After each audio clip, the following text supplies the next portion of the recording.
السلام عليكم ورحمة الله وبركاته. ازيكم يا حبايبي؟ عاملين ايه؟ يا رب تكونوا بخير وبصحة وسعادة. كل سنة وانتم طيبين. النهاردة هنعمل مع بعض وصفة وطريقة الكيكة بطريقة سهلة جدا جدا، بطريقة بسيطة والمقادير بسيطة.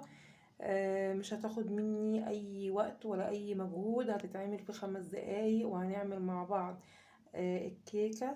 هنعملها مش هتاخد منك اي وقت خالص. كيكة هنشرب بيها الشاي الصبح، نشرب بيها الشاي بالليل، واكيد كلنا بنحب الكيكة وبنحب نعملها كلنا في البيت. طبعا هتطلع معاكي هشة، وهتطلع معاكي طرية، وهتطلع معاكي في منتهى الجمال. قبل ما نشوف المقادير وقبل ما نشوف الطريقة، اللي أول مرة يشوف قناتي، أنا اسمي نانا. أهلا بيكم. اللي هيعجبه الفيديو وتعجبه الطريقة، لايك وشير وكومنت حلو. قد ايه كومنتاتكم بتسعدني جدا جدا جدا، وبفرح بيها قوي قوي قوي. بتديني كده طاقة إيجابية، بتفرحني بتسعدني. يا رب كده يديمكم نعمة في حياتي يا رب. طبعا اللي لسه مشتركش في القناة، أتمنى الاشتراك في القناة. وطبعا عيلتنا نفسي تكبر، واكيد مش هتكبر الا بيكم يا حبايبي. هنا مع بعض المقادير اهيت.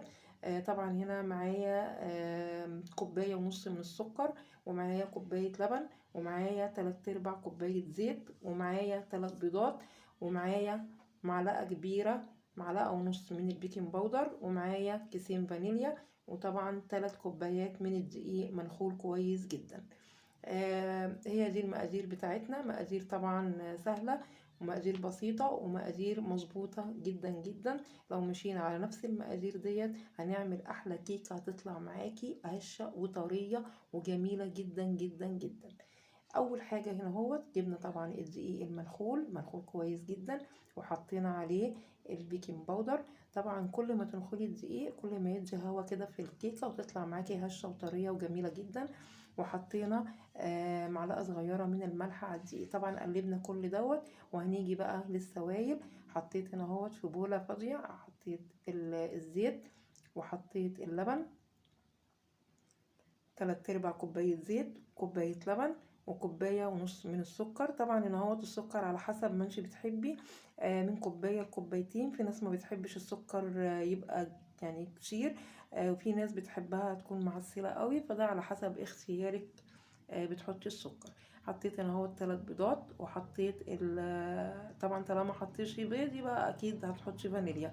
وحطيت انا اهو الفانيليا، وهنبتدي نقلب كل المكونات دي مع بعضيها كويس جدا جدا جدا. طبعا ممكن تستسهلي قوي قوي وتاخدي كل المكونات دي وتحطيها في الخلاط وتضربيها كلها في قلب بعضها، او بالمضرب العادي او بالمضرب الكهربائي، يعني اللي يريحك واللي يعجبك تعملي بيه. المهم ان احنا هنمسك كل المكونات دي نضربها كويس جدا جدا في بعضيها. طبعا هنا انا عملتها كويس قوي هنا اهوت بالمضرب اليدوي العادي، وعلى الدقيق اللي احنا حطينا عليه البيكنج باودر والملح. وهبتدي هنا اهوت اضرب كل المكونات السائلة مع الدقيق، اضربهم كويس جدا جدا جدا جدا زي ما احنا شايفين كده اهوت. طبعا بحط هنا اهوت معلقة من الخل، معلقة كبيرة من الخل. طبعا دي برضو هتساعدني ان الكيكة بتاعتي هتطلع هشة وهتطلع جميلة معايا. هقلب كويس قوي قوي قوي زي ما احنا شايفين كده اهوت. شايفين القوام هنا اهو.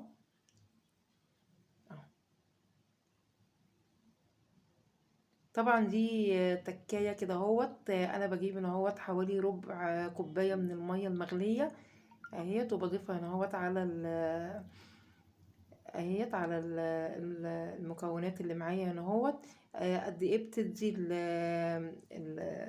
المية ديت بتدي هشاشة للكيكة جميلة جدا جدا. دي برضو ايه تكة انا بعملها دايما في الكيك اللي انا بعمله. هي ربع كوباية من المية بتكون مغلية سخنة قوي قوي قوي، وبتبتدي تقلبيها جامد جامد جامد مع المكونات اللي عندي دي كلها. هتفرق معاكي قوي قوي المية المغلية ديت. طبعا بنقلب جامد جامد جامد، كله طبعا في اتجاه واحد كده عشان تطلع معايا الكيكة حلوة معايا وتطلع طرية وهشة كلها في اتجاه واحد كده اهو. طبعا هنا بقى بنكون مجهزين الفرن على 180. بكون مشغلة الفرن، وطبعا بتتحط على الشبكة الوسطانية. ما بتاخدش وقت، يعني هي 30 دقيقة بالظبط وبتطلعي الكيكة، ما بتاخدش منك اي وقت خالص، هي 30 دقيقة بالظبط وبتطلعيها. طبعا ما بنفتحش عليها الفرن عشان ما تهبطش، يعني مش قبل 30 دقيقة بتفتحي عليها باب الفرن. نبتدي نقلبها كويس قوي قوي قوي. طبعا هنا اهوت هبتدي اقسم هنا اهوت اهيت نصين، عشان هحط هنا اهوت الكاكاو اللي معايا. هنعمل هنا اهوت نص ابيض ونص كاكاو. حطيت هنا اهوت 3 معالق كبار من الكاكاو، وابتدي اقلبها كويس قوي قوي قوي. طبعا هلاقي هنا اهوت ان هلاقيها تقلت معايا شويه، هزودها معلقتين لبن طبعا عشان ايه، يعني الكاكاو اكنك انت زودتي دقيق، فببتدي ان انا احط عليها معلقتين عشان ايه تبقى ايه في نفس القوام بتاع الابيض. بس كده. وهبتدي بقى هنا احط هنا اهوت ايه، طبعا عندي الصينيه بتكون هنا اهوت مدهونه من السمنه او الزبده وتعفريها بالدقيق. وابتدي بقى احط هنا اهوت ايه، ابدأي بقى بالابيض، تبدأي بالكاكاو اللي يريحك. يعني انا هنا بديت بالابيض، وهنبتدي نحط هنا اهوت ايه، من الابيض، ونحط من الكاكاو مره مره كده لغايه ما ايه نخلص المكونات اللي معايا. اهي بتوزنيهم مع بعض كده اهوت بيكونوا قد بعض. وتبتدي بقى تحطي هنا اهوت كبشه ابيض، مع بعد كده كبشه كاكاو، بعد كده كبشه ابيض، بعد كده ايه تقعدي بقى ايه تلعبي ايه لغايه ما ايه المكونات اللي معاكي ايه تخلص كلها، زي ما احنا شايفين كده اهوت. انت ممكن بقى يعني ايه تضيقي الابيض والكاكاو، تضيقي اكتر من كده. يعني ايه انا ايه وسعتها شويه. انت لو عايزه تضيقي بتحطي ايه شويات شويات صغيره صغيره، هتطلع معاكي ايه مش هتطلع معاكي ايه واسعه كده، هتطلع معاكي ايه ضيقه شويه. نبتدي بقى نحط ايه من هنا ومن هنا. اللي لسه طبعا مكمل معايا يتمنى اللايك، ما تنسونيش في اللايك، واللي لسه مشتركش يشترك في القناة، وعايزة كومنت حلو كده يشجعني.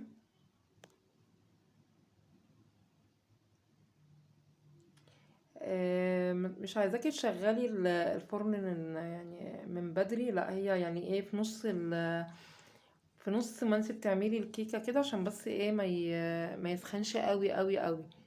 يعني وانت في نص الكيكة بتبتدي تشغلي الفرن. طبعا زي ما قلتلك ما بنفتحش عليها طبعا عشان ما تهبطش، مش قبل نص ساعة، هي 30 دقيقة. اظبطي ايه على 30 دقيقة بالظبط بتكون استوت معاكي. وبرده في حاجة برضو ان انت ما بتطلعهاش على طول، اول ما بتطفي عليها لا بتستني شوية، بتطفي عليها وبتفتحي باب الفرن وتستني عليها 5 دقايق كده، عشان اول ما تطلعيها كده ايه ما تهبطش معاكي. لو طلعتيها على طول كده واول ما تطفي عليها بتهبط. فبنستنى 5 دقايق، بنفتح الباب ونستنى 5 دقايق. وبعد كده ايه بنطلعها.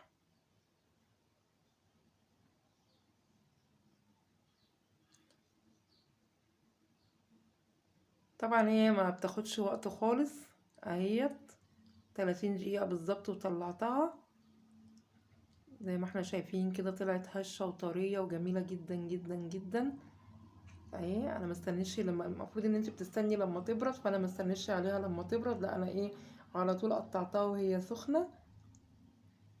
ريحتها جميلة جدا جدا وطرية قوي قوي. ايه رأيكم بقى في الجمال دوت؟ يا رب تكون الوصفة عجبتكم والطريقة عجبتكم ويكون كده الفيديو كده خفيف على قلوبكم يا رب. شايفين سخنة، شايفين الجمال، شايفين طريقة ازاي جميلة. بسم الله ما شاء الله. اهي شايفين الجمال. وبكده الفيديو بتاعنا النهاردة انتهى. دمتم في امان الله ورعايته، والسلام عليكم ورحمة الله وبركاته، والى اللقاء في فيديو جديد ووصفة جديدة. باي باي.